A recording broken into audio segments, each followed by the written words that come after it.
In 1975, the evacuation of Saigon, Vietnam, left this unassuming father of three desperate to escape capture. The actions that he took to save his family have been called a real-life mission impossible. This is Ba Van Nguyen's escape from Saigon.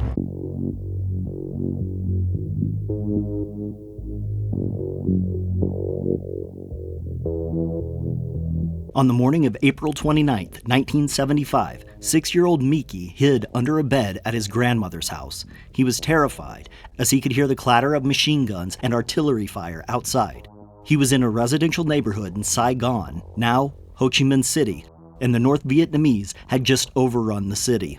His father had been a major in the South Vietnamese Air Force during the Vietnam War. If he were captured, he would be executed and his family would be separated and forced into work camps. But his father, Ba Van Nguyen, wasn't there. Nguyen had already left, telling his wife and friends, who were also hiding in the house, to pack and be ready. Nguyen had a plan to evacuate all of them, but implementing this plan would be extremely dangerous.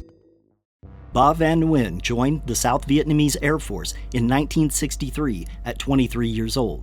He trained on various helicopters in South Vietnam and with the United States Air Force in Alabama and Texas. He married Miss No Tran in 1966 and had their first son Mickey in 1968, second son Mika in 1972, and their daughter Mina in 1974, just 10 months before the fall of Saigon. In April 1975, South Vietnam was in the midst of being overrun by the North. The U.S. was in cooperation with the South Vietnamese Air Force conducting Operation Frequent Wind. Operation Frequent Wind was an airlift operation evacuating at-risk personnel from Saigon before takeover of the city by the North. Over 50,000 people had been evacuated from the airport, but once the airport came under fire, operations moved to helicopters at various landing points throughout the city. More than 7,000 people were evacuated by these helicopters. The helicopters were picking up their passengers at various locations around Saigon and taking them out to the U.S. Navy ships and to various islands in the region. As the North took over the city, South Vietnamese soldiers became more desperate to get out of the city before their families were captured. So, these South Vietnamese pilots began taking the unused Vietnamese helicopters, picking up their family and any other people they could, and flying them out to the Navy vessels. So, many helicopters were landing on the Navy ships stationed in the South China Sea. There were so many incoming helicopters that after they landed and the people exited, the sailors on deck would push the helicopters off into the sea to make room for the next batch of helicopters to land. These were not scheduled stops. These were soldiers in the South Vietnamese military that were desperate to escape. It was complete chaos. On the morning of April 29, 1975, Mickey was in his grandmother's house in a residential part of Saigon. He was there with his 10-month-old sister, Mina, his 2-year-old brother, Mika, his mother, grandparents, and some friends. Suddenly, they heard the sound that they had been waiting for. They all grabbed their packed bags and headed to the door. Mickey grabbed his bag and a bottle of milk for Mina and ran out of the house to see a CH-47 Chinook landing in a playground near the house. His father, Nguyen, had procured the largest helicopter in the South Vietnamese Air Force to transport his family to safety. They loaded up into the helicopter and Nguyen took off. At this point, many of the helicopters had left and he had missed the caravan. He said to his family, "I saw helicopters headed out to sea.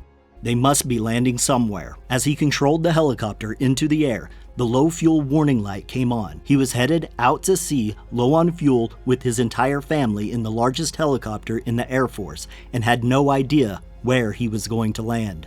He flew out to sea, listening to English radio chatter, so he knew there were Navy ships out there. However, even though he had spent time in the United States, he did not speak English very well. He couldn't tell exactly where they were.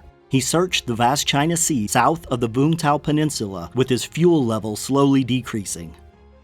On empty, running on fumes, he spotted the USS Kirk, a destroyer escort that was much too small to land the gigantic Chinook that Nguyen was piloting. He slowly approached the Kirk, The captain of the Kirk, Paul H. Jacobs, had been ordered to shoot down any approaching unknown aircraft. However, Captain Jacobs knew that the South Vietnamese were evacuating the city and landing on U.S. Navy ships. Even though Jacobs had been ordered to shoot at incoming aircraft, he ordered his men not to shoot at anyone unless they shot first. When Nguyen knew it was clear, he approached the Kirk.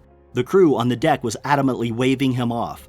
They knew that their ship could not support a helicopter this size. Nguyen radioed the Kirk telling them that he had women and children on board and had to land, or he was going to have to ditch in the ocean. The helipad on the Kirk was way too small. As later stated by one of the crew members, any attempt to land on the ship would tear up the ship, killing crew members and any passengers on board the helicopter.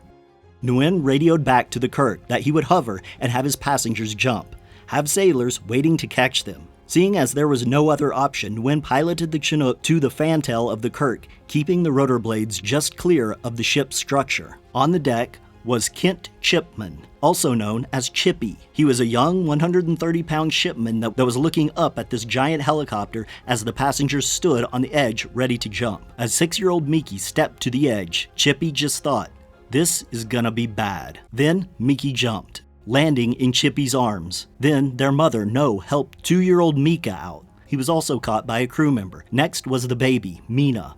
No held Mina and extended her arms as low as she could while the helicopter blades whirred above them. She put all of her faith in the sailors below and let go of her only daughter. Chippy also caught Mina. Then No jumped and was also caught. All of Nguyen's immediate family was on the ship and unharmed. He was overcome with great relief. After his friends jumped down, Nguyen was alone on the helicopter. There was only one last thing to do: save himself.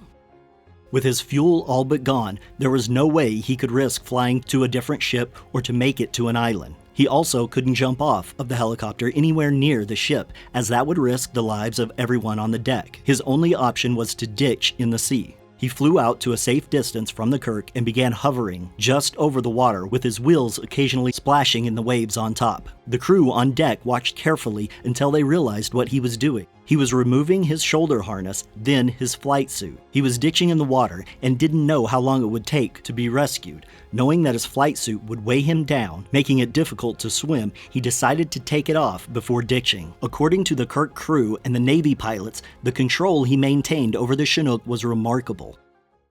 Piloting a Chinook helicopter by operating 2 rotors to simultaneously control the aircraft's lift, thrust, pitch, roll, and yaw requires both hands and both legs. Chippy thought it was crazy for him to take off his flight suit while controlling the helicopter. Another crew member compared him to the magician Houdini, as controlling this helicopter and taking off the flight suit was like magic. When Nguyen was ready, he tipped the giant helicopter to the right. As the helicopter rolled and the blades slammed into the water, Nguyen jumped, clear of the helicopter. Upon impact with the water, the blades broke apart and shrapnel flew everywhere, whizzing by the crew members on the deck of the Kirk. The crew watched intently as the waters turned red, where Nguyen had splashed down into the water. Then, a tiny head popped up in the red waters and began swimming toward the Kirk. The crew of the Kirk erupted in jubilation, cheering on Nguyen as he swam towards the Kirk, and the Chinook rolled over belly up and sank into the sea behind him.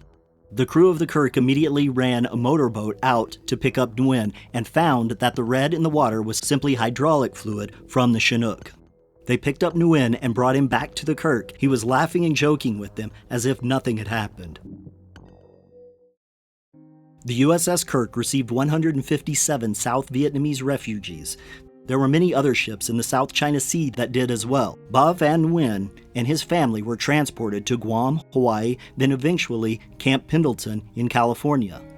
The family settled down in Seattle with the help of an American family. Nguyen worked a night job as a janitor while going to electronics school and eventually landed a job at Boeing, finally retiring in 2000.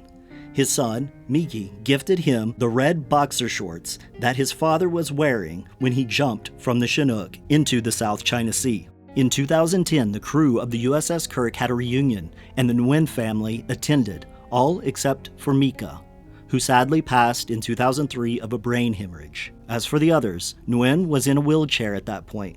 At the reunion, he was being pushed down a hallway by his wife, No, when a sailor walking in the opposite direction stopped and saluted. Ba Nguyen was on the verge of tears. Miki looked at the sailor curiously.